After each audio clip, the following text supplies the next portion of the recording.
Anda berpikir muluk-muluk.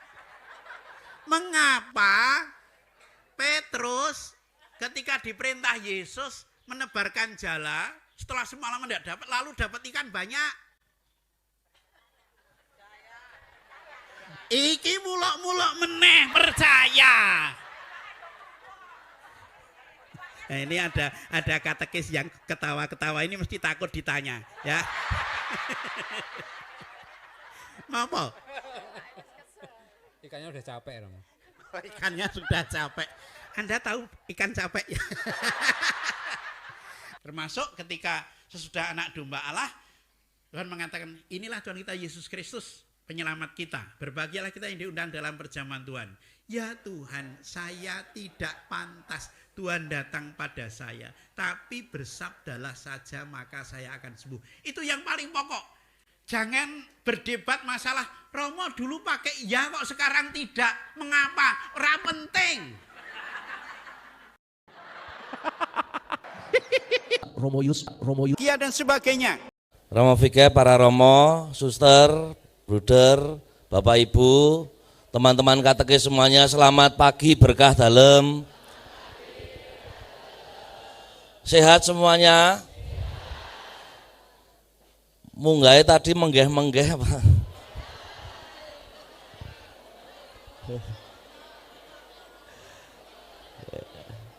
Terima kasih atas kehadiran panjenengan semua. Di tempat ini kita ingin pada hari ini melaksanakan rekoleksi begitu, termasuk juga nanti katekese dari Romo Budi Wiandono. Romo Budi Wiandono ini adalah guru dan teladan saya, ya. Tahun 2010 saya ditabiskan menjadi imam dan bersama beliau di Dirjo Tipuran. Mana Dirjo Tipuran? Dan setelah itu saya dikutuk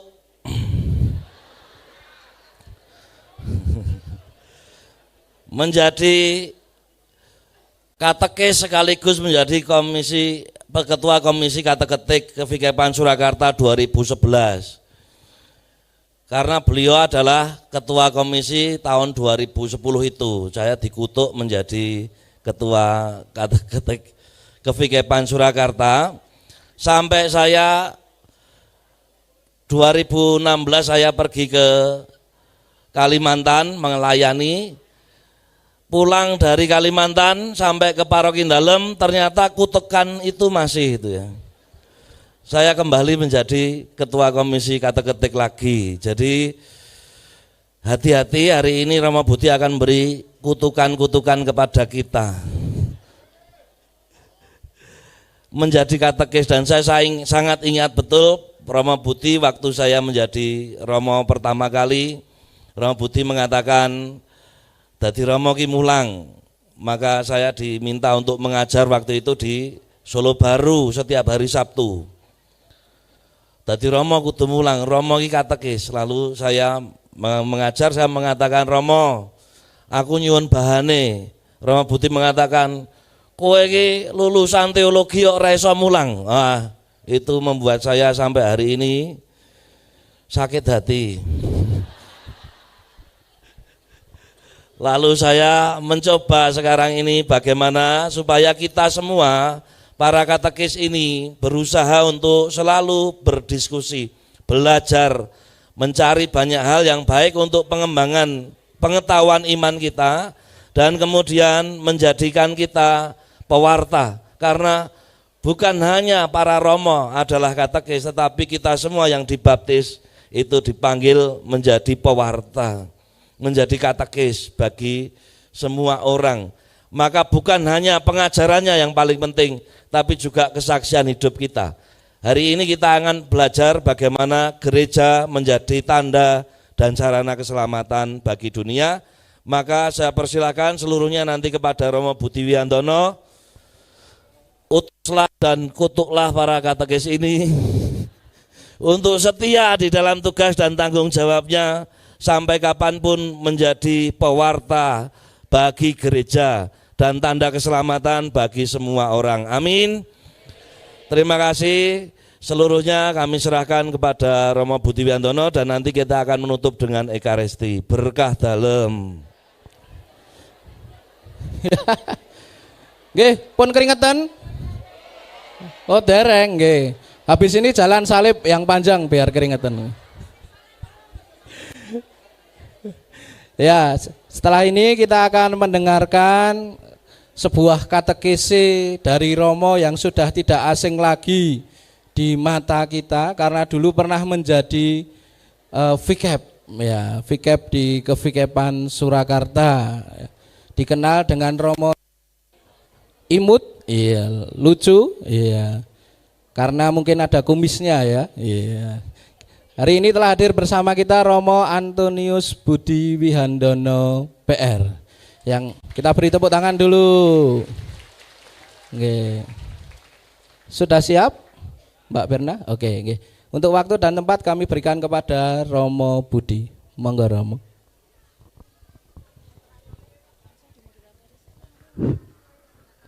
Bapa terima kasih. Bapa golekno mic ngono. Bapa di dalam surga, puji terima kasih. Yesus terima kasih. Yesus terima kasih. Yesus di dalam surga, puji terima kasih. Roh Kudus terima kasih. Roh Kudus terima kasih. Roh Kudus di dalam surga, puji terima kasih. Sebentar, ini kekurangan gereja Katolik.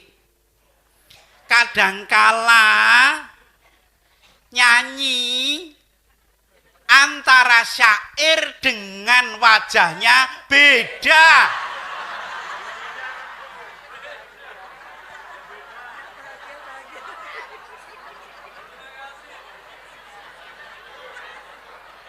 Lagu pembukaan misa lagune hatiku gembira, haleluya. Harusnya ceria tapi hatiku gembira, haleluya. Masih sempat-sempatnya ngerasani romoni sopo to.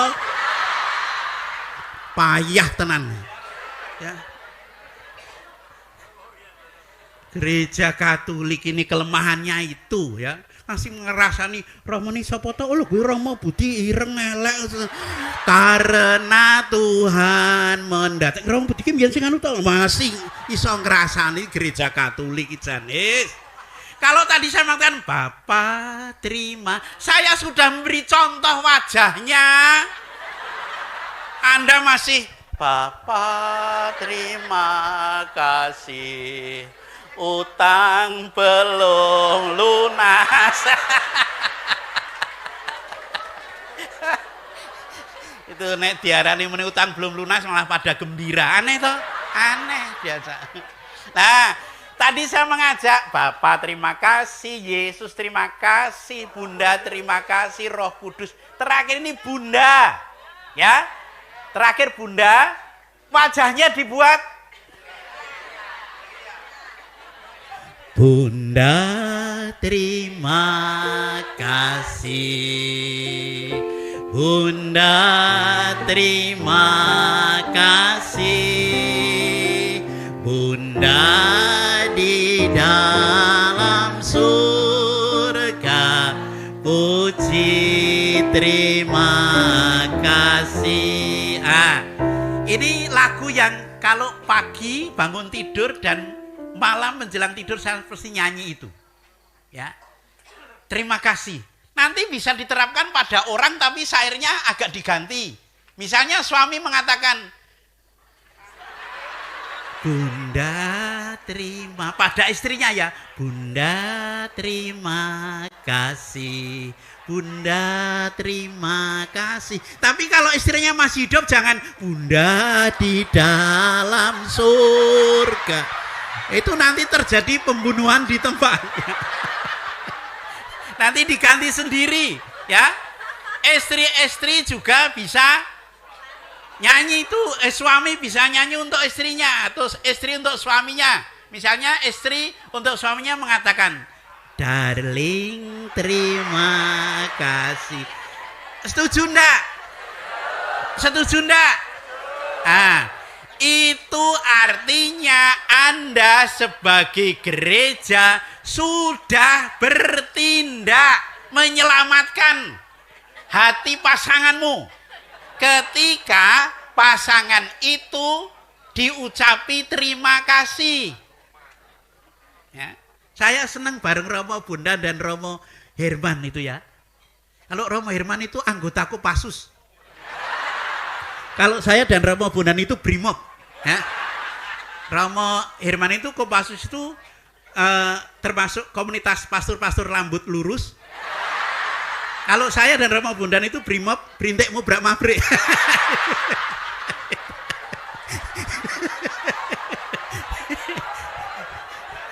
Maka umat paroki dalam bisa manggil Romo Bondan Romo Brim. Nah ya, Romo Brim. Tidak apa-apa. Mereka murid-murid saya jadi tidak berani dengan gurunya ya. Walaupun lebih ganteng dan lebih gemuk ya toh. Baik. Mana ini? Isopora. Terlalu jauh. Nah, rekoleksi kita gereja sebagai tanda dan sarana keselamatan bagi dunia. Gereja yang bertindak. Ya. Ini lebih mau menunjuk gereja Anda sekalian. Yang pertama, yang namanya gereja bukan terutama bangunan tapi Anda sekalian, aku. Ya. Maka jangan pertama-tama mengatakan gereja itu bangunan, tetapi aku. Ya. Aku ini gereja. Maka kalau misalnya ada orang, umat, katekis, ngerasani Romo,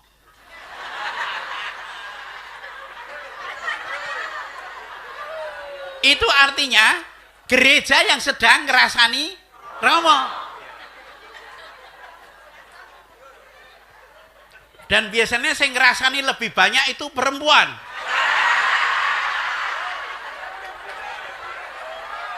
Sik toh jadi protes. Karena menurut ilmu psikologi, laki-laki itu sehari hanya paling banyak 7.000 kata. Kalau perempuan 20.000 kata, jadi hampir 3 kali lipat. Dan itu terbukti bahwa banyak hantu itu perempuan. Iya toh? Nini pelet, mak lampir, terus suster ngisot, terus sundel bolong, kuntilanak, segala macam toh. Wewe gombel. Bu, ora usah dicatet kuwi, Bu. Dicatet. Dicatet. Untuk bahan katekese jangan. Kok terus ditulisi jenis-jenis hantu perempuan. Nggak usah dicatat.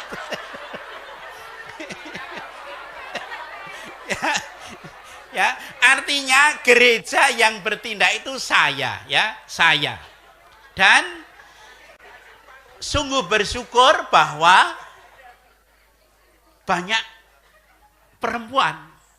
Saya katakan 20.000 kata. Itu pewartaan akan cepat berkembang. Loh iya. Karena banyak kata.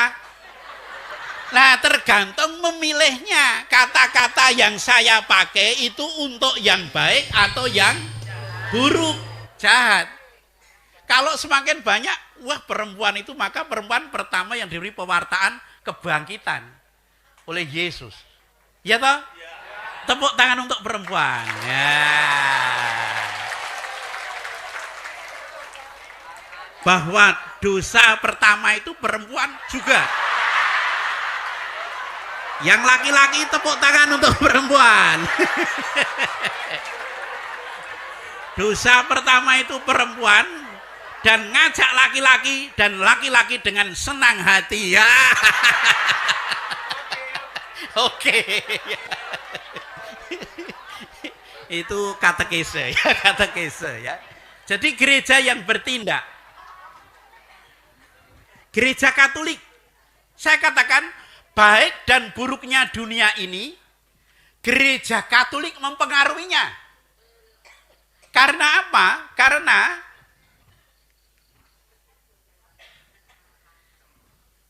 ini hampir setiap hari di Vatikan seperti itu. Ya. Apa Romo setiap hari ke sana? Ya kalau enggak percaya Anda ke sana. Siapa yang pernah sampai Vatikan? Ya. Siapa lagi pernah sampai Pacitan? Wah, setelah dibilang sampai Pacitan banyak sekali ya. Hampir setiap hari seperti ini, ya, seperti ini. Karena memang orang Katolik, gereja Katolik itu memiliki jumlah umat paling banyak di dunia. Dari sekitar 2,4 miliar orang yang beriman pada Yesus Kristus, gereja Katolik 1,5 miliar. Dan ini banyak sekali pertobatan-pertobatan dari daerah Afrika. Ya. Dan Eropa ini juga baru bangkit lagi. Ya. Dan tapi ternyata pertumbuhan yang paling banyak itu di Afrika, itu negara Nigeria yang paling banyak mengalami penganiayaan.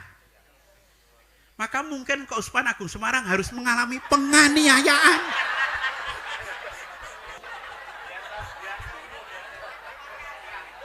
Supaya berkembang. Ya. Bahwa Semarang itu punya martir-martir yang mungkin bukan tidak diakui sampai tata suci, tapi di tempat itu banyak sekali, baik itu awam maupun imam maupun suster. Ya. Nanti kalau melihat sejarah bagaimana romo-romo yang di Muntilan, di Magelang itu dibunuh, ya, itu martir-martir yang memberikan semacam oase tumbuhnya gereja. Ya. Dan pertumbuhan gereja Katolik Kosmodo Semarang pada tanggal 10 Oktober 89, Paus Yohanes Paulus yang kedua di lapangan Meguo, ya, di lapangan Meguo, itu mengatakan sangat berterima kasih kepada katekis karena Anda adalah ujung tombak gereja. Ya. Luar biasa, ya. Ujung tombak gereja, ya. Ya. Lalu yang kedua, gereja Katolik itu memiliki sistem hierarki yang paling kuat. Ya, sistem hierarki paling kuat. Ketika Vatikan bicara sampai paroki sudah cukup, ya. Ketika Bapak Uskup bicara sampai paroki cepat, ya. Itu sistem hierarki yang paling kuat, ya, yang tidak ditemukan di dalam gereja-gereja yang lain, ya. Tidak ditemukan dalam gereja yang lain. Memiliki pemimpin agama tertinggi yang paling berpengaruh di seluruh dunia, Paus.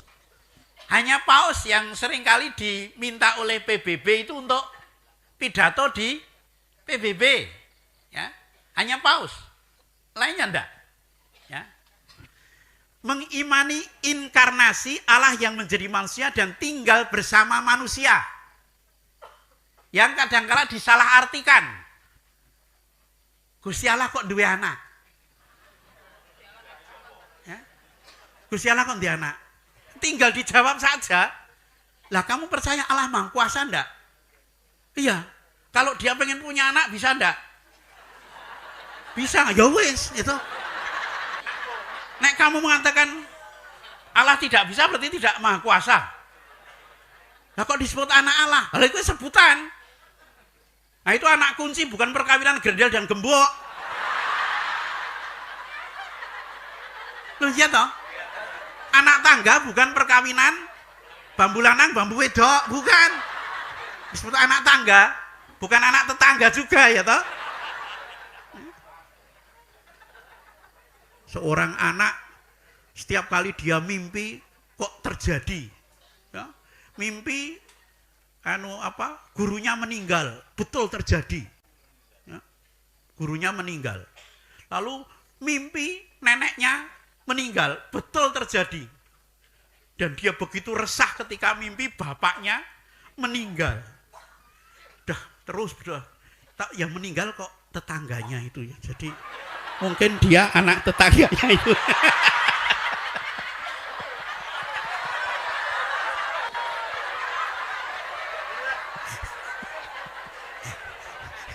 Mungkin anak tetangga itu ya.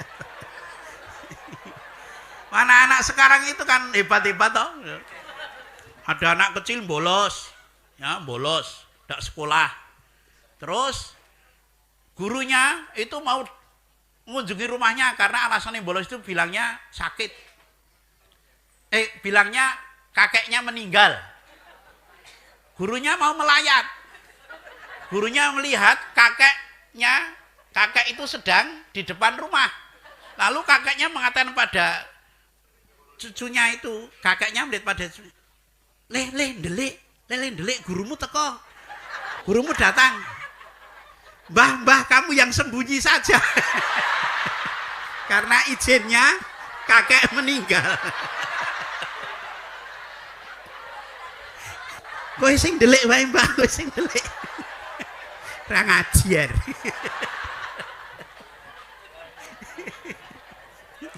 Hati-hati dengan anak zaman sekarang itu ya. Jadi yang mengimani inkarnasi itu hanya gereja Katolik. Ya saudara kita Protestan ya ada yang mengimani tapi ada yang tidak. Dalam arti tidak mengimani Yesus sebagai Tuhan. Ya. Tuh ya. Jadi kalau Anda sebagai katekis, mikir ndak usah dhuwur-dhuwur. Engko ndak kesamplok motor mabur jatuh. Iya, mikirnya yang sederhana saja. Jadi kalau diajak debat jawabannya pokoknya menang kalau debat itu ya. Mbuh logis mbuh ora, pokoknya menang. Itu katekis sejati.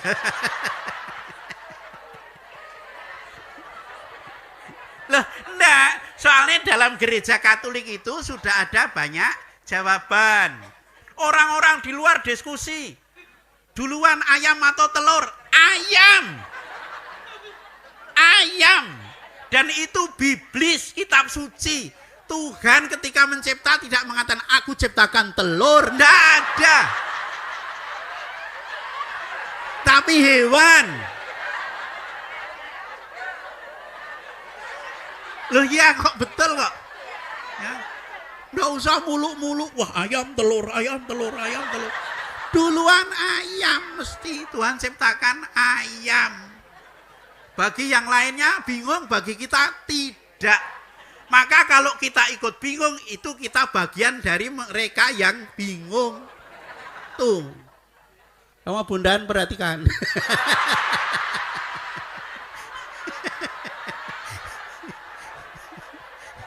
Sebagai pendamping katekis ini diajari katekis ini berpikir sederhana ya, berpikir sederhana, jangan muluk-muluk karena kadang kalau matu muluk-muluk. Misalnya saya cerita mengenai anak hilang itu kan inspirasinya kalau Kosplus nyanyi telah lama kau kutunggu bapak nih ya. Bersamamu ku selalu bapak is nunggu. Ku tak mau hanya mimpi, oh hari ini kau kembali dan Baliosri ya.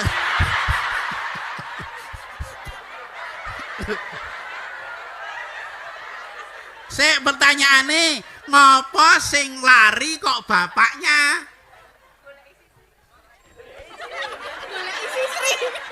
Wong goleki Sri. Ini sederhana dan salah akut. Ngapa kok bapaknya yang lari? Menyambut yang hilang tadi.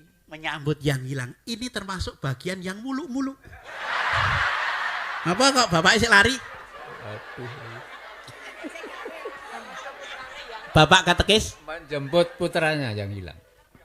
lah yo jelas. Pertanyaannya nopo kok bapak sik lari? Sing gawe. Sik gawe. Aduh. Ora nyambung wong aku tanyane bapake napa kok lari kok ibune masak itu piye? Ini cara berpikir konslet. Loh ya sik. Mengapa yang lari bapaknya? Karena anaknya itu lapar. Lah kan anaknya mau makan ampas makanan babi saja ndak dapat.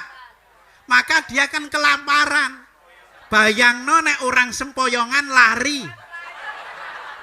Maka yang lari itu bapaknya. Oh. Anda berpikir muluk-muluk. Mengapa Petrus ketika diperintah Yesus menebarkan jala, setelah semalam tidak dapat, lalu dapat ikan banyak? Iki muluk-muluk meneh percaya. Nah, ini ada katekis yang ketawa-ketawa ini mesti takut ditanya, ya. Ngapa? Ikannya udah capek, Rom. Ikannya sudah capek. Anda tahu ikan capek ya? Anda, Yesus kan mengatakan, tebarkan jalamu di sebelah kanan perahu. Nah, Petrus malam-malaman nebarkannya sebelah kiri perahu. Maka ketika tebarkan sebelah tanah, ikannya itu pada ke kanan semua toh. Petrus malam-malam sebelah kiri terus nebar jala itu. Ayo ini kene kok.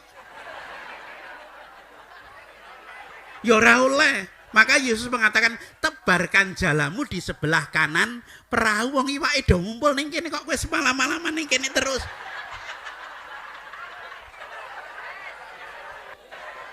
Iya betul toh? Nah, kalau Anda percaya dengan saya termasuk sudah ikut gila ya. Loh tapi itu logis ya. Aduh mikir kitab suci do abot-abot. Mikir abot-abot jelas ke kleru. Wah payah. Lalu memiliki liturgi, dimensi teologis, ketaatan pada Allah, dan dimensi sosial. Jadi Gereja Katolik dalam ibadahnya itu punya dimensi sosial. Ya. Maka misalnya ada teks mengatakan kalau kamu masih bermusuhan dengan saudaramu, tinggalkanlah persembahanmu itu. Ya, berdamailah dahulu. Maka orang-orang yang belum berdamai kok ikut misa berdoa, doane ra kanggo. Nah ini katekis-katekis yang domungsuan kuwi ada. Katekis kok njotake itu kan neng-nengan. Wah. Neng-nengan tadi karena katekis pakai dasar kitab suci. Ya. Diam dan merenungkan di dalam hatinya. Dasarnya kitab suci, ya. Nah, itu ya. Jadi di dalam ibadah Katolik itu juga punya dimensi sosial. Juga Ekaristi dalam puncak dan sumber ibadahnya yaitu Ekaristi. Selain ritual, Ekaristi selain ritual, tapi itu Allah yang bertindak. Maka hanya di Gereja Katolik Ekaristi itu Allah yang bertindak. Ya. Yesus mengatakan, terimalah dan makanlah. Terimalah dan minumlah. Inilah piala darahku, darah persembahan kekal yang ditumpahkan bagimu dan bagi semua orang demi pengampunan dosa. Lakukanlah ini sebagai kenangan akan daku. Lakukanlah ini sebagai kenangan akan daku. Ya. Maka Yohanes Paulus II menyarankan entah di dalam hati atau secara terbuka, ketika hosti diangkat atau ketika darah Kristus diangkat, itu umat mengatakan, ya Tuhanku dan Allahku. Karena semua jawaban yang ada dalam misa itu adalah berdasar kitab suci. Termasuk ketika sesudah anak domba Allah, Tuhan mengatakan, inilah Tuhan kita Yesus Kristus, penyelamat kita. Berbahagialah kita yang diundang dalam perjamuan Tuhan. Ya Tuhan, saya tidak pantas Tuhan datang pada saya, tapi bersabdalah saja maka saya akan sembuh. Itu yang paling pokok. Jangan berdebat masalah Romo dulu pakai ya kok sekarang tidak. Mengapa? Ora penting. Dulu kan pakai ya Tuhan, sekarang kok Tuhan. Kenapa yanya? Debat perkara ya. Ora penting itu ya. Tuhan Yesus malah mentertawakan itu, Katolik aneh-aneh perkara ya aja debat gitu. Nih ya. Allah yang bertindak.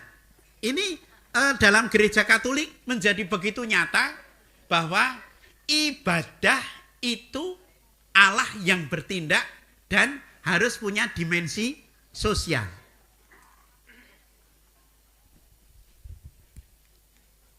Nah, gereja Katolik itu persekutuan orang beriman pada Allah, kepada Tritunggal Bapa Putra Roh Kudus, ditandai dengan pembaptisan secara Katolik. Maka kalau ada orang Katolik, misalnya dikatakan, kamu kok enggak ke gereja toh? Oke, urusanku karo Gusti.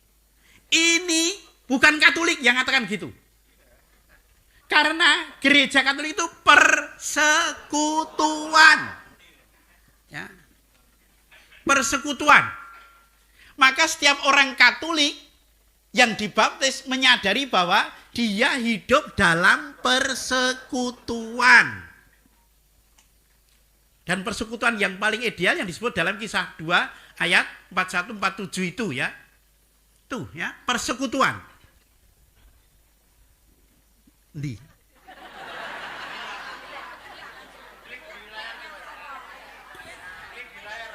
Aku kira rasa di tempat tampil ke itu loh, tulisannya saja. Nah, wes aku rasa ditampil ke. Kan biyen yo ireng. Tadi yang membawa acara bilang, Romo Buti yang imut, jangan ngenyek tenan. Siapa tadi pembawanya? Bilang imut tapi terus meni lucu tau, padahal imut itu kan ireng mutlak ya. Ngerti aku ngenyek wis sak gelem.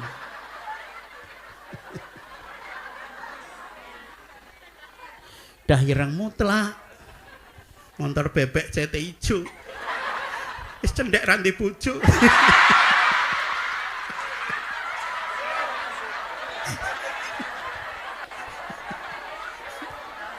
Ning ya ora apa-apa gembol disanteni sanajan cebol ning rodok ngangeni ya itu ndak apa-apa. Ndak apa-apa.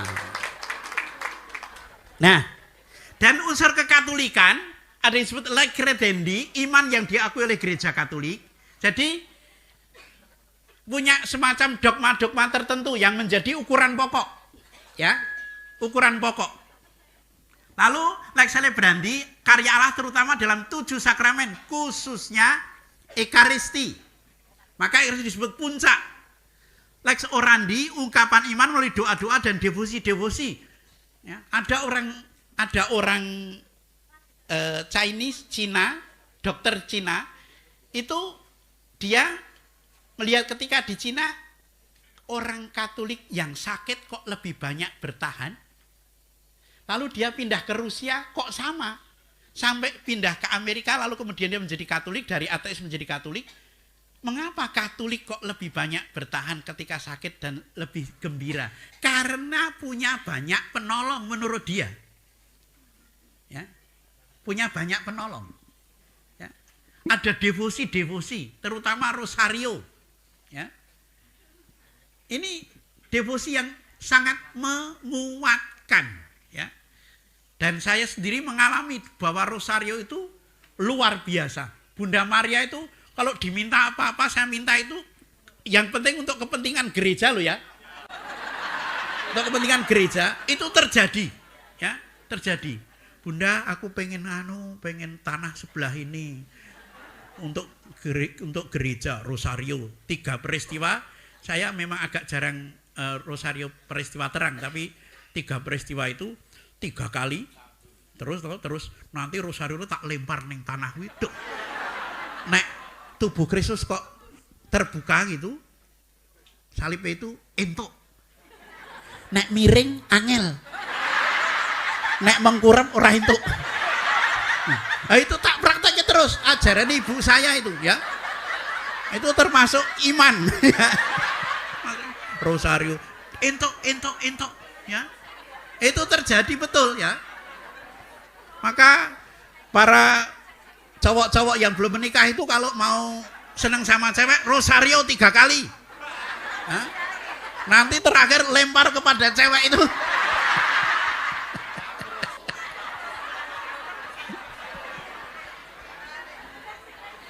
Itu doa ya. Doa, devosi. Lex vivendi, perwujudan iman dalam kehidupan sehari dalam gereja dan masyarakat. Mewujudkan.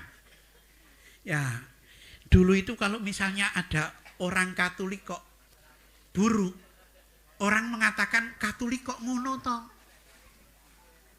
Tapi sekarang itu, aduh pejabat-pejabat ya sing korupsi ya akeh sing Katolik. Ya. Ini berarti secara kesaksian itu kurang, ya. Ya.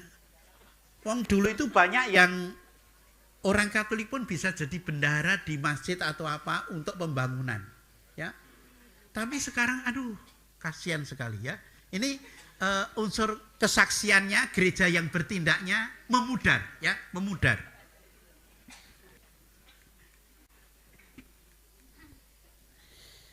Kesempurnaan iman itu adalah liturgi ya. Koinonia, kebersamaan, kerigma, kesaksian, diakonia pelayanan, dan semua didasari kemartiran. Maka para katekis pertama-tama ya harus memiliki jiwa pengorbanan. Karena kalau punya jiwa pengorbanan yang lainnya itu beres. Tapi kalau tidak punya jiwa pengorbanan, seperti yang liturgia, koinonia, kerigma, diakonia, itu seperti rumah yang pondasinya dari pasir. Karena kalau orang punya jiwa martiria, itu akan mengatakan, lebih baik aku sek rekoso, lebih baik aku yang menderita daripada dia. Itu jiwa ibu zaman dulu. Jiwa seorang ibu zaman dulu, ya. Sebentar toh, sik toh. Nah kok dong. Aku rong rampung wis do didebat wae. Mulih wae. Nek ibu zaman dulu itu toh, misalnya di rumah itu satu rumah itu ada 3 orang. Bapak, ibu, anak. Ning omah ming punya 2 tempe. Tempe ini nek dipotong ini ibu sing kurang baik. Ya ibu sing kurang baik ini ya. Nek ibu sing baik tenan biyen itu terus yang satu tempenya dikasih suaminya, yang satu dikasihkan anaknya. Ibunya tidak.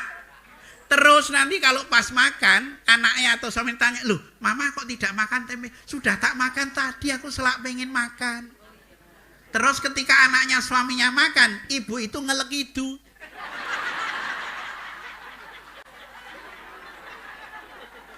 Loh, ya itu ibu zaman dulu. Ya, kalau nyeplok godok endok siji, ibu zaman dulu punya kepandian ngiris saales-saales endoke itu. Dadi 8. Itu kemandian ibu zaman dulu. Ya. Kalau didadar tampuri parutan klopo jadi gede. Itu ibu zaman dulu. Ibu zaman sekarang tidak punya keahlian ngiris endok sampai sealis-alis itu. Tidak punya. Ya. Kesuwen. Ya, jiwa martiria, pengorbanan. Dan ini pengorbanan ini kalau di dalam kitab suci itu Yesus setiap kali mau bertindak hatinya tergerak oleh belas kasih. Nah, ini katekis-katekis sudah tahu semua. Kalau kata itu saja diresapkan dalam hati, tidak ada kata buruk dari suami kepada istri, tidak ada. Mesakno ibumu kuwi. Kasihan ibumu itu jangan ya. Kasihan bapakmu itu jangan ya. Karena hatinya tergerak oleh belas kasih. Ya. Kalau Romo Bondan itu punya belas kasih, kalau Romo Bondan punya belas kasih, lebih baik yang gemuk umatku daripada itu kalau punya belas kasih.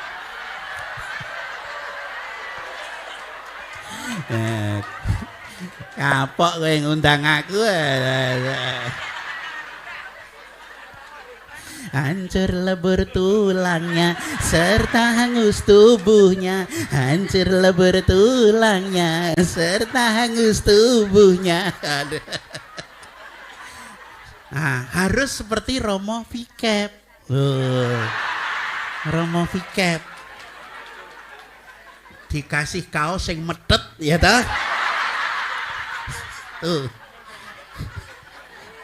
Itu Romo Vikep itu lebih baik aku yang kurus dan umatku Romo Parokin Dalmaja yang gemuk. Itu Romo Vikep ya toh.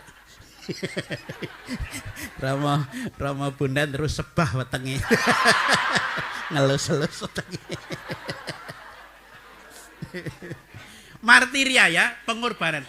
Kalau seorang anak itu punya jiwa pengorbanan, dia tidak akan menyakiti orang tuanya. Ya. Jadi persoalan paling dasar gereja yang bertindak itu adalah kurangnya orang yang mau berkorban. Semakin banyak orang berkorban, kesulitan penderitaan itu semakin berkurang. Sampai tingkat keluarga. Tapi semakin banyak orang yang mengorbankan, itu semakin banyak kesulitan dan penderitaan. Jiwa martiria itu maka menjadi pokok. Sedangkan kesempurnaan gereja, nanti Anda dari berbagai macam paroki, kesempurnaan gereja itu pertama kalau ada selebrasi, ya, ada edukasi pembelajaran, ini kita termasuk edukasi, ya, ada aksi, ya, kemudian ada administrasi dan transformasi, ya, ada administrasi dan transformasi. Administrasi di sini bukan pertama ya di samping catat mencatat, tapi administrasi itu dari kata administrare. Administrare itu artinya menuju pelayanan, ya, menuju pelayanan. Gereja dikembangkan terus-menerus baik dari tingkat lingkungan sampai tingkat paroki, semakin banyak pelayanan itu menanjakan gereja yang sempurna. Ya. Maka kemudian akan ada transformasi, perubahan-perubahan. Ini kesempurnaan gereja.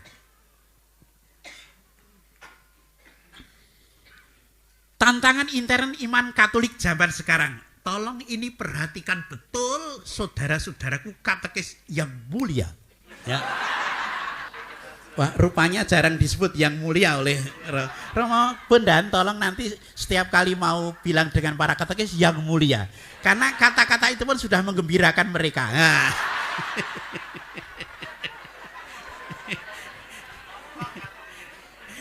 Yang mulia para katekis bagi yang gendut dan yang tidak.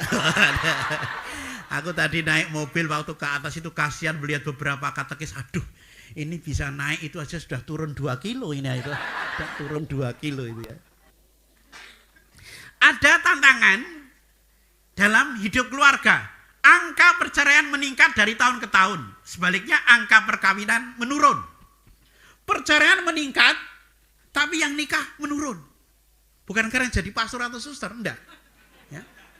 Lalu aborsi, anak terlantar, orang tua terlantar, defisit nilai dalam keluarga atau lompatan nilai, ini istilah baru yang saya temukan, nanti seperti apa saya jelaskan. Alienasi dalam keluarga, asing, lalu pembiaran tanpa pendidikan dalam keluarga. Yang pertama, angka perceraian tanpa harus mengadili yang bercerai. Tapi tahun 2020 Indonesia ini yang bercerai ada sekitar 60.000 pasang. 2020. 2023, akhir 2023, 463.000 sekian pasang. Naik. Dan itu rupanya mengakibatkan trauma banyak anak-anak yang kemudian menyebabkan angka perkawinan menurun karena takut. Angka perkawinan 2020 itu 1.700.000 pasang. 2024 yang menikah hanya 1.500.000 pasang. Turun 200.000. 200.000 ya, 17 sampai 25. Ya. Saya akan sederhana, kalau bapak ibu itu jadi idola anak, kira-kira bapak ibu itu diidolakan anak enggak ya? Ini contoh. Sik to tak kai contoh kalau idola.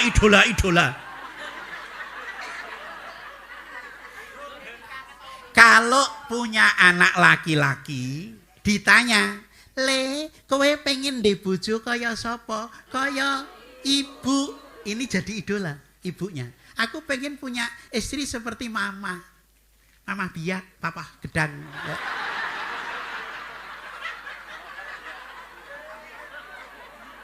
Kalau punya anak perempuan ditanya, "Kamu pengen punya suami seperti apa?" "Seperti papa. Papa gedang." Ya. Itu kalau idola, ya. Kira-kira bapak ibu ini anaknya ditanya jawab gitu enggak ya? Ya. Semakin Anda mengatakan ya, semakin curiga saya.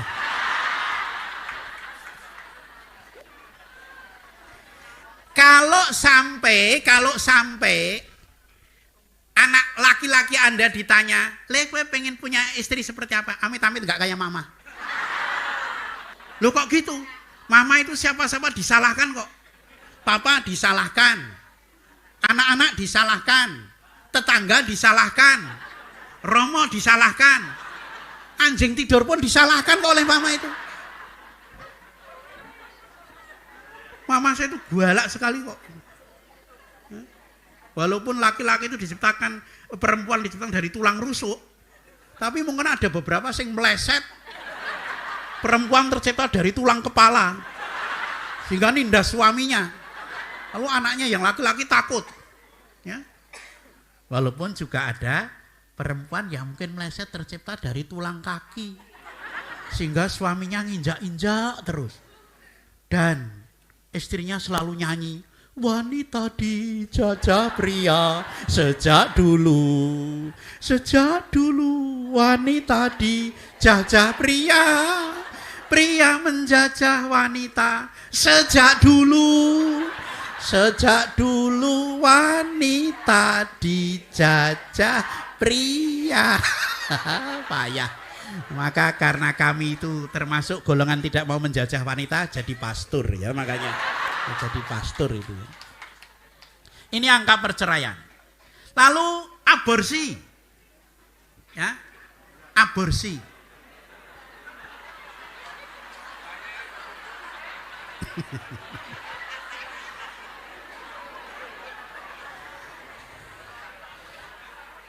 Romo Pudran, ini katekis Surakarta itu lihat aborsi itu malah pada ketawa. Jangan-jangan semua tidak waras, Pak ya. Bapak Ibu tolong yang diperhatikan, banyak yang aborsi yang anak usia sekolah. Hampir sepertiga jumlah aborsi anak usia sekolah. Berarti kalau mau dikatakan bisa antara 14 sampai 23 atau 24 tahun.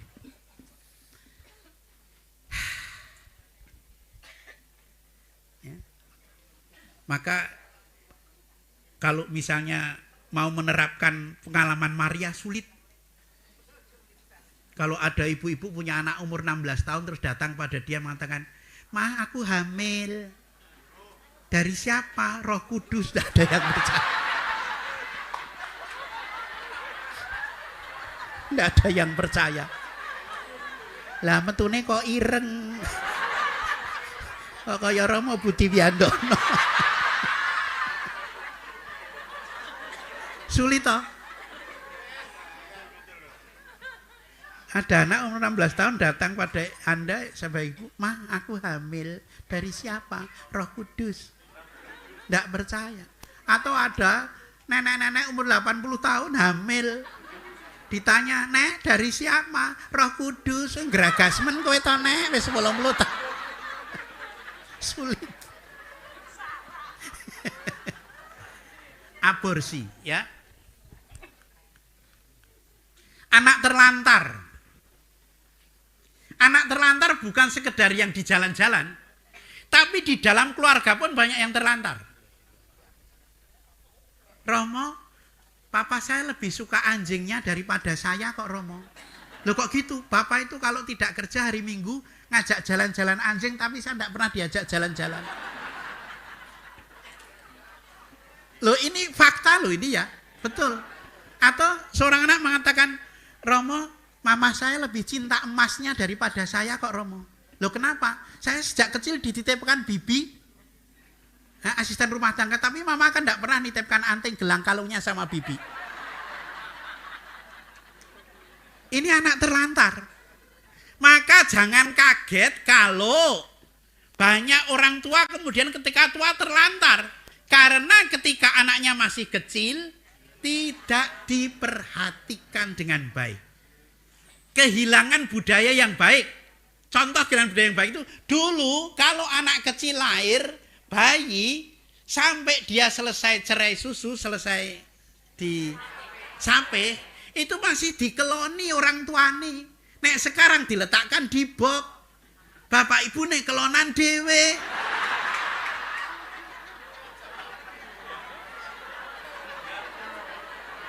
Loh ini aku tidak melihat tapi percaya. Iman. Nah, secara psikologis jangan salahkan anak yang seharusnya harusnya mau dipeluk karena disendirikan, besok kalau tua dia tidak ingin memeluk orang tuanya. Ya. Ini salah satu pendidikan yang tidak tepat. Anak terlantar ya. Anak ngaku dosa, anak SMA, sekolah SMA terkenal ngaku dosa nangis. "Romo, saya benci bapak saya, Romo." Tak tunggu sih sampai dia berhenti nangis. Napa benci? "Oh, itu bapak saya itu sangat-sangat otodidak."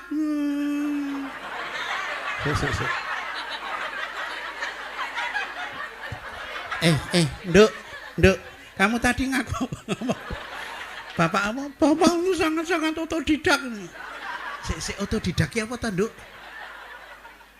Itu lu Romo, seenaknya semenang-menang sendiri. Piye toh kamu? Itu namanya otoriter. Bukan otodidak. Oh iya ya Romo, ya minta maaf. Burung tak berkati, wes metu. Ya ndak apa-apa. Masuk nangis, keluar gembira itu sudah.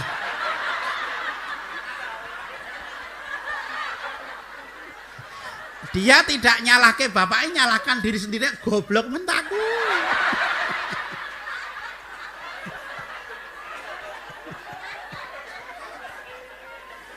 Atau seorang umat, ibu-ibu biasanya pakai basa Jawa.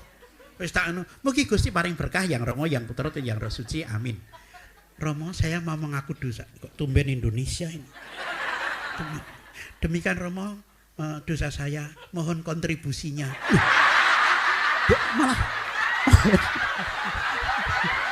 Malah mohon kontribusinya. Bu, kontribusi itu apa toh? Ya itu denda dosa itu loh Romo. Malah jaluk sumbangan. Umat itu ya marak ke Romo nih kentir bareng.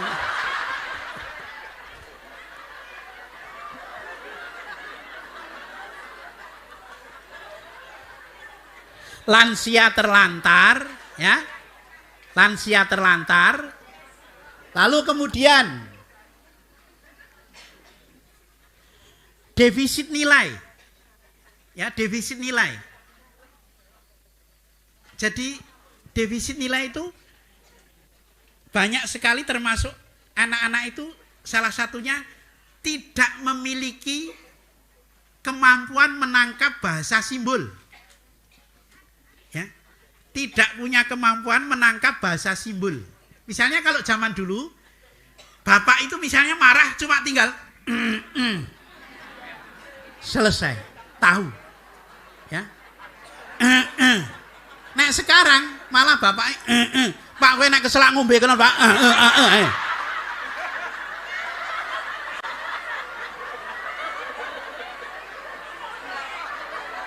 Ya betul toh. Nah. Anda mengatakan betul tapi bangga, berarti Anda keliru dalam mendidik anak-anak. Ya. Mengapa terjadi defisit nilai? Ya, karena ada sesuatu yang salah di dalam pendidikan. Salah satunya pembiaran anak-anak. Ya, ya kadang-kala saya heran ketika di Dirjo Dipuran itu seto iki rada elek kok malah bangga. Ada tokoh-tokoh Dirjo ya. Padahal aku sebentar lagi ke Dirjo ini ditolak ini ya. Pas misa ada anak dikasih sepatu sing bunyinya encit. Tapi karena itu saya sudah berjanji seumur di hadapan Tuhan, misa arep kaya ngopo wae tidak bakal marah, ya mengempet. Terus sing jualan encit sing jualan tuet-tuet tak larang besok lagi jangan jualan tuet-tuet karena ada anak dibelikan tuet-tuet.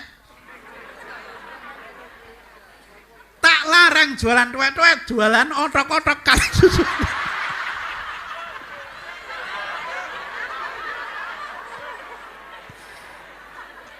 Permainan dulu otok-otok kaleng susun tok gitu loh.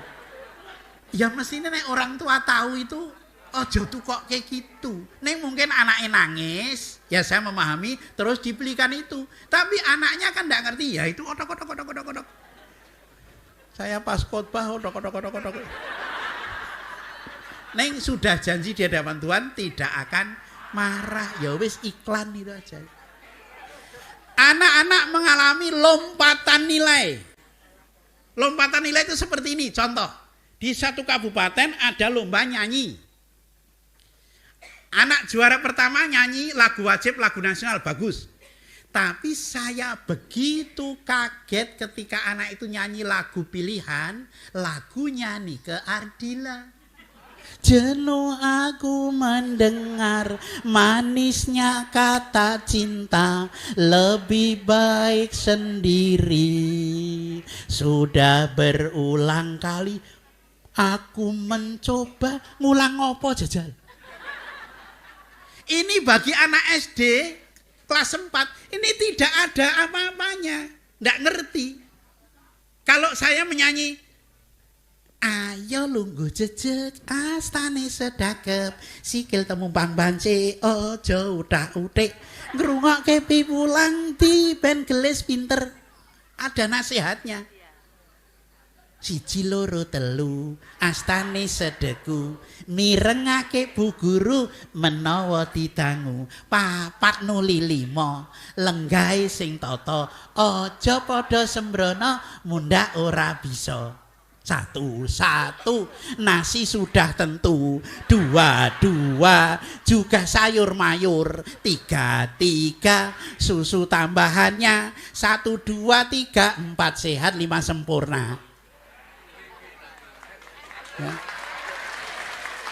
Demikian tampilan anak-anak.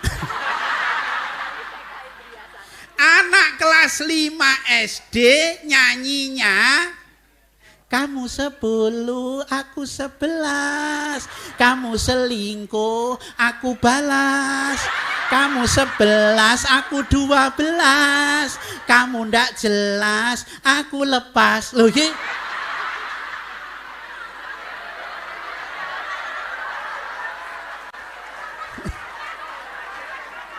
Lagunya siapa? Via Valen? Atau ndak tahu? Nah, bagus kalau ndak tahu, jangan dihafalke.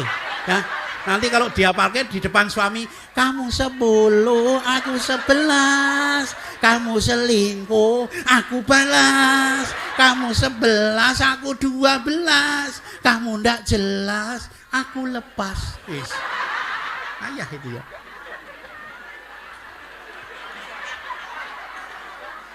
Nggak usah dicatat. Dicatat lagi.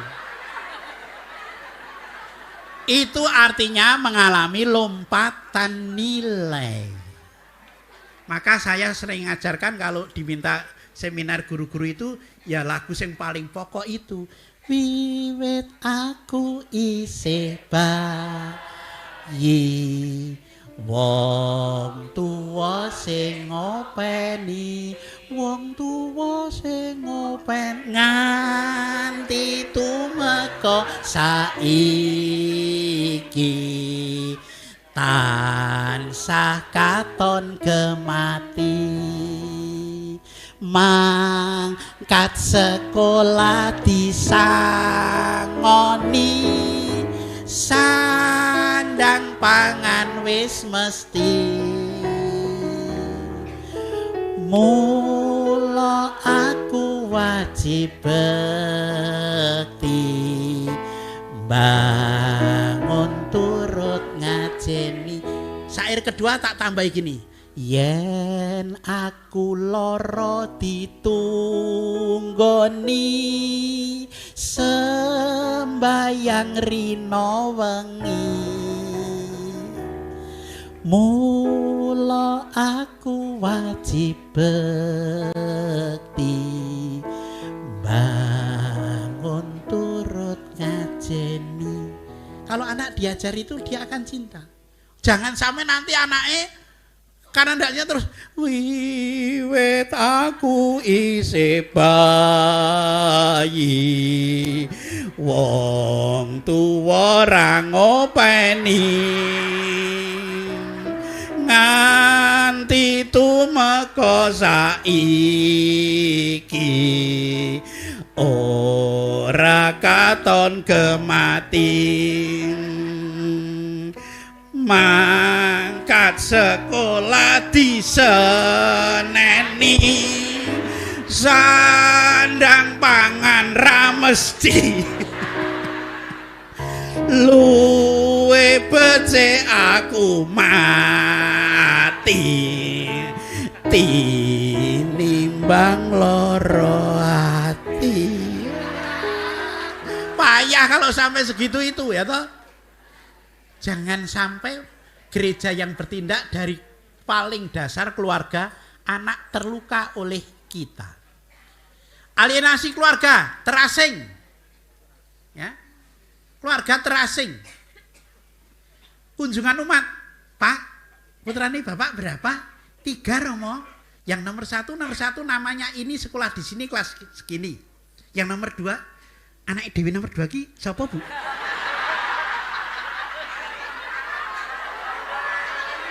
Nama lengkapnya aja lupa. Ya. Ini artinya alien. Alien itu asing. Dengan keluarganya sendiri asing. Ya. Kalau keluarga itu dekat, jadi itu seperti orang membangun keluarga tapi seperti hotel. Hotel itu satu atap tapi satu dengan yang lain tidak kenal. Ya.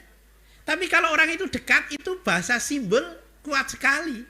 Contoh, Romo bertamu ke tempat umat. Nah ini misalnya bapak, ini ibu. Romo begitu datang yang nemui bapak. Bapak dulu bukan ibu. Ya. Bapak. Terus istrinya ikut nemui. Ketika suami mau mengatakan, Romo ambilkan minum, tidak perlu bu, Romo ambilkan minum, cukup dengan mata satu, ceting, ceting, ceting, ya, ceting teh satu kali, 2 kali kopi, 3 kali kopi susu, 4 kali banyu aki.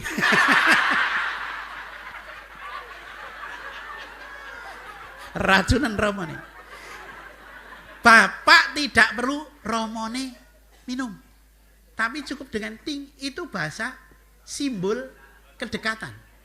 Lain kalau sing ngedipi Romo. Yang ngedipi ibu itu Romo. Ting. Ibunya tidak akan ambilkan minum ning Romo matanya sakit ya, akan gitu. Lain. Ya. Kedekatan. Karena umat itu kan apik banget toh nek dengan Romo. Nek Romo bundan itu ke endi hilang. Romo Antok. Nah, Romo Antok ke umat. Apalagi nek Romo Fikep. Wah, sijan ya. Ke umat itu kok mangganya kok kuning-kuning. Mau apa Romo? Sampai ke pasturan. Itu kok rambutannya merah-merah. Mau apa Romo? Sampai pasturan. Itu kok anakmu cantik-cantik.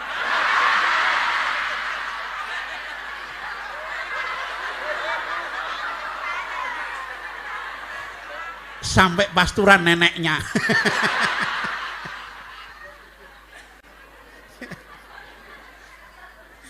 Pembiaran tanpa pendidikan seperti tadi ya.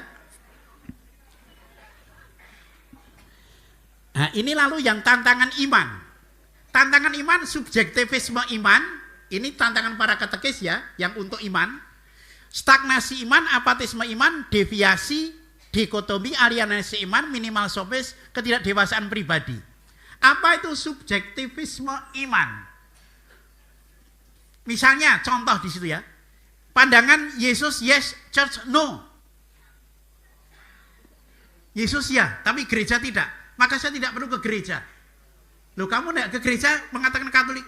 Ya yang penting saya bisa baca kitab suci. Kalau kamu baca kitab suci, kamu itu disuruh ke gereja Ekaristi karena Yesus memberikan Ekaristi.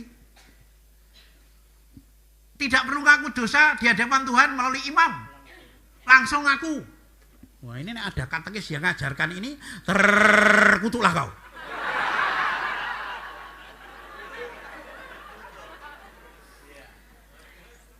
Mau ke gereja setiap minggu atau tidak itu urusan pribadiku, kamu urus urusanmu sendiri.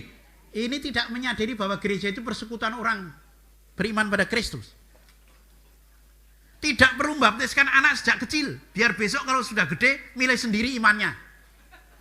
Ini malah ada seorang dosen ketika saya beri seminar, dijemput oleh seorang dosen. Saya duduk di sampingnya. Lalu dosen itu mengatakan, Romo saya tidak mau membaptiskan anak sejak kecil, itu kan melanggar HAM. Wong belum tahu kok dibaptis. Besok anak saya kalau sudah gede, biar memilih sendiri imannya.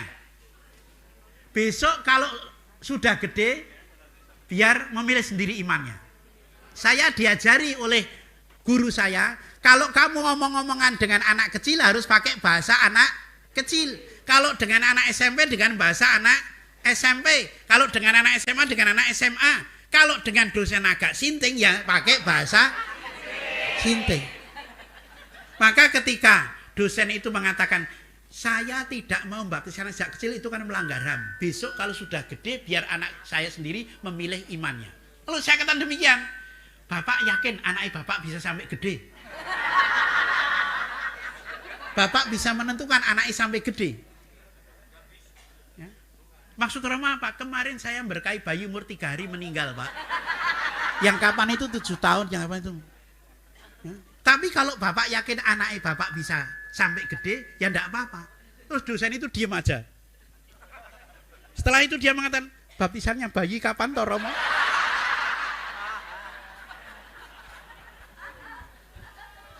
Lalu saya tanya, lah anaknya bapak dikasih nama enggak? Ya iya Romo, berarti kan melanggar HAM. Belum tahu kok dikasih nama. Nah, panggil saja, gitu aja toh. Hebatnya dosen itu kemudian bertobat. Saya minta maaf Romo, selama ini saya menyebarkan kata-kata itu kepada orang lain.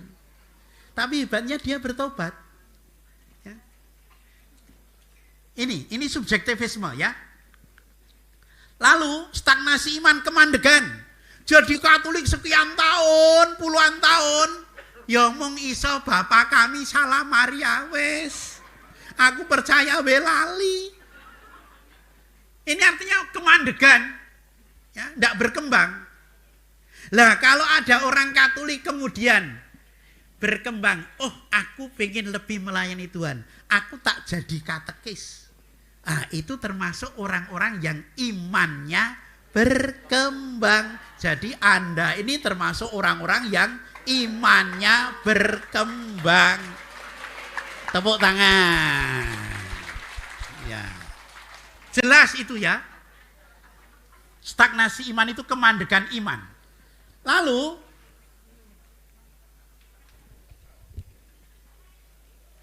kok sulit?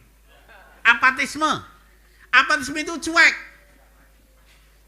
Enggak peduli. Di gereja ada apa, di lingkungan ada apa, enggak peduli. Apatis. Ya, orangnya apatis. Ini termasuk juga stagnasi iman. Deviasi, penyimpangan. Ya, penyimpangan iman. Katolik kok cerai? Wah, itu termasuk penyimpangan iman, ya. Atau kemudian misalnya, loh, kan dianjurkan setiap minggu ke gereja. Kok ke gerejanya cuma sakit napas? Ya. Kalau pas perlu gereja jadi Gatot Kaca kelihatan. Tapi nanti kalau sudah terus jadi ontorjo, ambles. Ya. Ke gereja cuma 3 kali.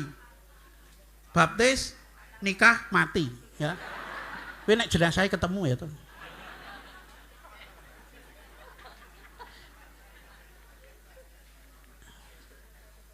Alienasi iman, keterasingan. Lalu minimal sopis. Minimal sopis itu begini. Contoh ya, Pak, kamu kok tidak ke gereja? Lawang dia aja juga nggak ke gereja kok. Dia menunjuk yang lain untuk tidak mengembangkan diri, tetapi menyalahkan yang lain. Pak, kok kamu tidak ke gereja toh? Lah yang itu saya tidak ke gereja kok. Itu minimal sopis itu ya. Pak, kamu itu kok galak toh? Ah, bapakku juga galak kok. Payah ini ya. Tidak dewasa pribadi.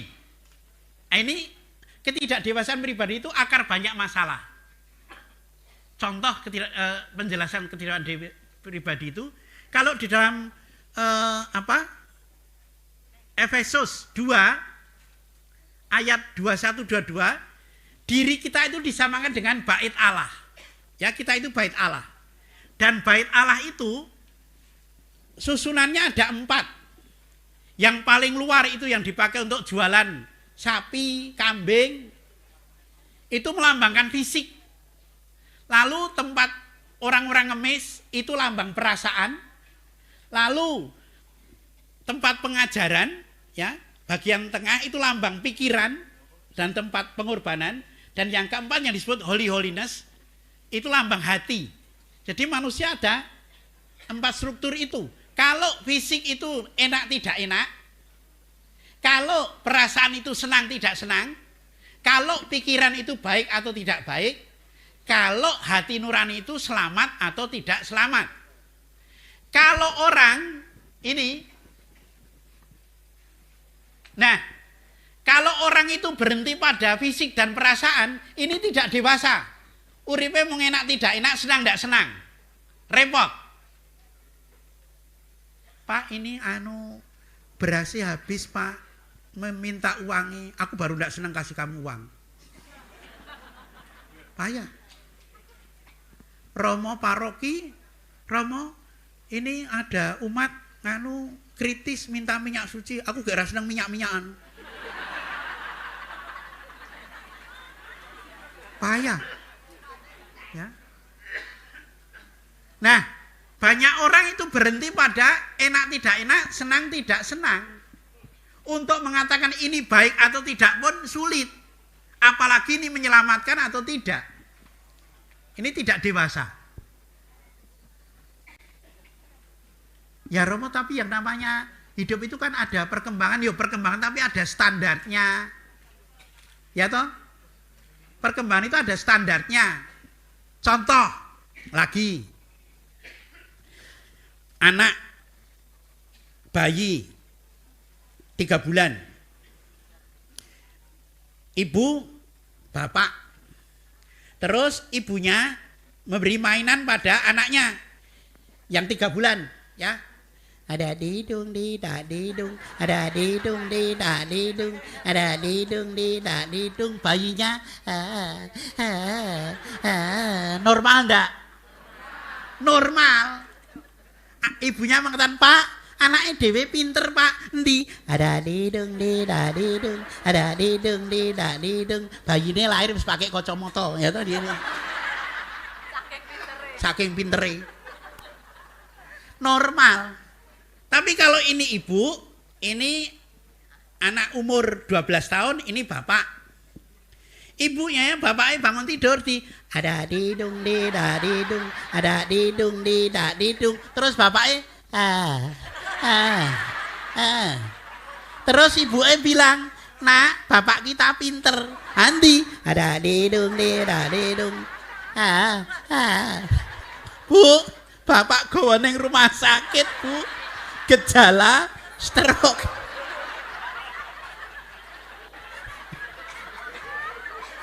Loh ya, maka yang namanya dewasa itu ada standarnya. Orang dewasa minimal standarnya bukan enak tidak enak, senang tidak senang, tapi ini baik atau tidak. Itu minimal. Ya. Maka nanti kalau di rumah ada suami atau istri yang sering mengatakan, moh Raina, moh raseneng, sediakan dot bayi. Lambang ketidakdewasaan. Loh Romo, tetapi kan Tuhan Yesus mengatakan surga itu seperti anak kecil. Seperti anak kecil. Loh, bukan surga milik anak kecil dalam arti lugu, jujur, ndak. Keliru. Anak kecil itu sering dikatakan pemilik surga bukan karena jujur. Karena jujur itu bisa kojor. Contoh, ibu ndak senang sama saya mau ke rumah ibu. Lalu ibu mengatakan pada anak ibu, "Leh, engko nek ana wong brengosen rada ireng kacamata ngomong ya ibu ra ono." Oh iya Bu, terus saya datang. Le, mamahmu ada. Tadi itu bilang kalau ada orang hitam, kumisen, pakai kacamata, disuruh bilang tidak ada. Tapi ada itu sembunyi di bawah meja. Jujur, ya bukan. Ya. Romo saat tertentu tidak boleh jujur. Nek ada orang ngaku dosa, tidak boleh jujur. Ditanya, misalnya istri, Romo tadi suami saya ngaku dosa apa? Maka hati-hati jangan memanfaatkan Romo rodo budek. Nek ngaku dosa, itu pernah terjadi di Jakarta, itu kacau itu. Suaminya sama istrinya itu, wah, intim, kelihatan akrab, gandengan, ngaku dosa bareng. Suaminya dulu, le ngaku dosa karo Romo rodo budek. Le ngaku dosa alon-alon, Romo dosa saya selingkuh. Apa? Selingkuh. Apa? Nggak dengar. Selingkuh Romo. Oh selingkuh. Suarane keluar dari ruang pengakuan. Istrinya mendengar. Sudah dia puron tidak keluar-keluar. Takut istrinya. Sampai dibentak Romo nih, keluar, sudah selesai. Sampai di luar Bharatayuddha. Ya. Hati-hati memanfaatkan budi, ya. Budi, budek dikit. Hati-hati ya. Anak kecil bukan karena kecil, tapi anak kecil itu karena kegembiraannya lebih besar daripada sedihnya. Anak kecil itu pemilik surga karena gembiranya lebih besar. Maka anak kecil harus sederhana membuat bahagia, ya toh? Anak kecil itu diajak ciluba seneng. Ciluba, ciluba. Coba Anda nanti dengan Romo Bundan.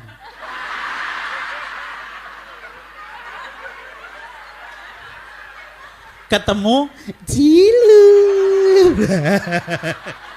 Ciluba, Romo Bundan edan kabeh. Anak kecil itu gembiranya lebih banyak daripada sedihnya. Anak kecil itu tidak pernah menyimpan hal yang buruk dalam hatinya. Orang tua, dadio banyu mau nyawuk, dadio godhong mau nyuwek. Tidak mau menyimpan hal yang buruk. Orang yang menyimpan hal buruk itu seperti seekor ular yang melilit gergaji. Semakin dia kuat melilit gergaji, semakin melukai dia. Ya, seperti itu. Ya. Itu anak kecil maka pemilik surga. Ini sudah. Nah, banyak orang yang mati fisiknya karena tidak dewasa. Mati fisik itu contoh sederhana, melihat sesuatu yang harusnya dia lakukan tidak melakukan. Ya. Banyak ini terjadi di keluarga-keluarga. Anak-anak melihat piring kotor ya hanya melihat toh. Tidak tergerak hatinya untuk tak cuci, kasihan ibuku. Itu artinya mati fisiknya, ini tidak bergerak. Ya. Di gereja sampai berkali-kali diumumkan, mohon tidak membuang sampah di dalam gereja. Ya. Bungkus permen, bungkus tisu, ya, di dalam gereja itu ya. Kalau mau meninggalkan silakan uang saja daripada sampah, ya toh. Mati perasaan. Nah, orang mati perasaan itu memang tidak ngerti perasaan. Ya. Tidak ngerti bahwa yang dijak omong itu sedih segala macam itu tidak ngerti. Ya. Mati pikiran, tidak bisa berpikir lebih baik, dan mati hati nuraninya. Maka orang yang dewasa itu dicirikan dengan sukacita, berdamai. Berdamai dengan Tuhan. Jangan menganggap Tuhan tiri. Karena ada orang menganggap Tuhan tiri secara praktek hidup. Romo, orang itu kok selalu kalau ujud misa, terima kasih atas terkabulnya doaku, terima kasih ini. Lah kok saya kok enggak pernah kubal kabul toh Romo? Artinya enggak tahu terkabul doanya itu loh ya. Kan pernah saya ceritakan ada di Solo, yang Solo di Rejeppuran masih tahu ada toko panorama, toko bangunan dekat Pelengkong Gading gitu ya. Itu kan suatu ketika ibunya yang punya itu datang ke gereja, dia kan tidak Katolik, datang ke gereja mengatakan, Bapak Romo, kok Bapak Romo? Apakah Bapak berkenan mendoakan memimpin perjamuan di rumah saya? Lu ada apa? Itu saya sudah 3 tahun mimpi digebuki arwah oleh mamah saya, pakai pakaian compang-camping gebuki saya. Loh, biar Bapak pendeta yang di situ. Di tempat kami tidak ada. Wah, saya tidak mau nanti kalau saya ke rumahmu nanti menyinggung perasaan. Begini aja, kamu datang ke gereja aja Katolik. Selama 3 minggu ini nanti terus mendoakan nama. Kalau nama mamahmu itu diucapkan, lalu ketika umat mengatakan kami mohon, kamu ikut teriak mengatakan kabulkanlah doa kami ya Tuhan. Nah, terus betul 3 kali sudah itu hari Selasanya lalu mengatakan begini, Bapak Romo terima kasih ya, mama saya sudah datang pada pakai pakaian bersih dan mengucapkan terima kasih Nduk, kamu sudah mengasihi aku. Sebagai ucapan terima kasih kami ini ya Bapak Romo, Nduk, amplop kandel. Itu apa Bu? Nanti tanya itu yang toko panorama. Itu apa? Ya sekedarnya cuma 20 juta. sana letakkan ke sekretariat biar untuk pembangunan. Enggak Bapak Romo, nanti pembangunan ada sendiri untuk Bapak Romo kok. Nah, lalu saya mengatakan tidak Bu, sana untuk pembangunan. Ya. Soalnya itu kalau saya terima gentian arwah mamahmu saya ngejar.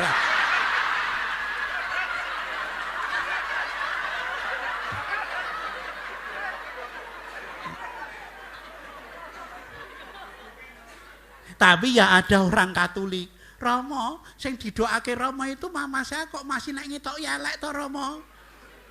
Sing itu kok terus surga. Lah kae 20 yuta kemeng 20.000. 20.000 we pirang-pirang sing didoake, nggih tuku pertalit munggah sithik tiba meneh. 20.000 pirang-pirang sing didoake jan kae 20 yuta jalan tol wis ulang-alik. Ini tidak berarti saya mau mengatakan orang Katolik nek ngenai sithik-sithik ora, bahwa itu kenyataan.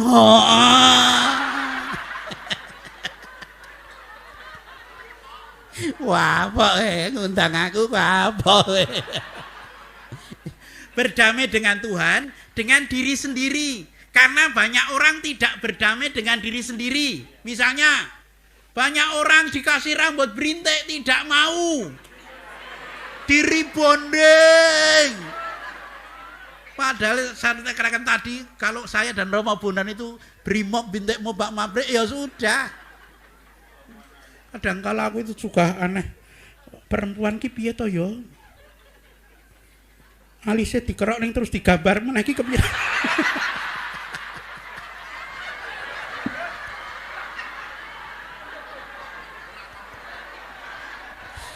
Kesel aku.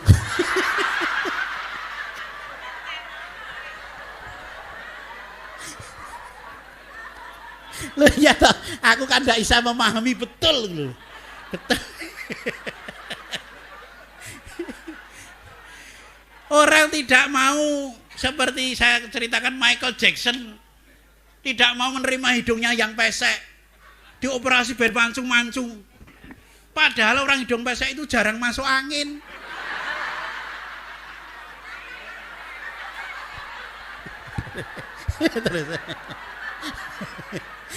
Loh iya, karena udara keluar masuk gampang, perupilanan sedikit gitu loh. Tidak melihat karunia Tuhan itu ya. Tidak menerima diri sendiri, tidak menerima sesama, tidak menerima masa lalu, ya. Tidak bisa menerima hidup. Ini tidak bisa menjadi dewasa kalau seperti ini. Ini anak kecil lebih bahagia. Nah, yang ini sudah diajar Romo Bondan dengan lebih luar biasa. Daripada nanti saya keliru, diserang habis-habisan. Ya. Ini dari dokumen-dokumen ya. Nah, ini ya. Ini hasil yang diharapkan dari katekese dan kesimpulan umum. Kualitas katekes dalam pelayanan harus pedagogis, mampu menjadi pendidik iman terutama di parokinya. Pendidik iman. Tapi bahasa Latin mengatakan nemo dat quod non habet. Orang tidak bisa memberi dari apa yang tidak dia punya. Anda mendidik menjadi orang gembira yang Anda tidak gembira. Ya. Anda mengajar orang supaya beriman tapi Anda kurang beriman. Ada seorang anak kecil, aku tidak mau kalau diajar oleh orang itu. Kenapa? Dia waktu di rumah makan itu saya lihat pas mau makan tidak membuat tanda salib. Itu anak kecil. Ya. Yang namanya katekes harus integratif, iman mewujud dalam seluruh fisik, perasaan, pikiran, dan hati nuraninya. Ini artinya gereja bertindak. Iman mewujud dalam seluruh fisik, perasaan, pikiran, hati nuraninya. Katekes harus reparatif. Mampu mereparasi kelemahan-kelemahan gereja. Ya, kelemahan gereja. Kalau memang romonya perlu didampingi ya didampingi, ojo dirasani baik. Orang yang ngerasani itu dosanya gede karena orang yang dirasani tidak mampu membela. Ya. Dirasani kan tidak mampu membela. Ya. Terapeutik artinya mampu menyembuhkan orang yang terluka oleh gereja baik di tingkat komunitas maupun paroki. Karena ada orang-orang yang kadang terluka. Prinsip nilai memiliki kekayaan prinsip dan nilai-nilai Kristiani. Inspiratif, menginspirasi seorang untuk berkembang dalam iman menuju jalan keselamatan. Menginspirasi.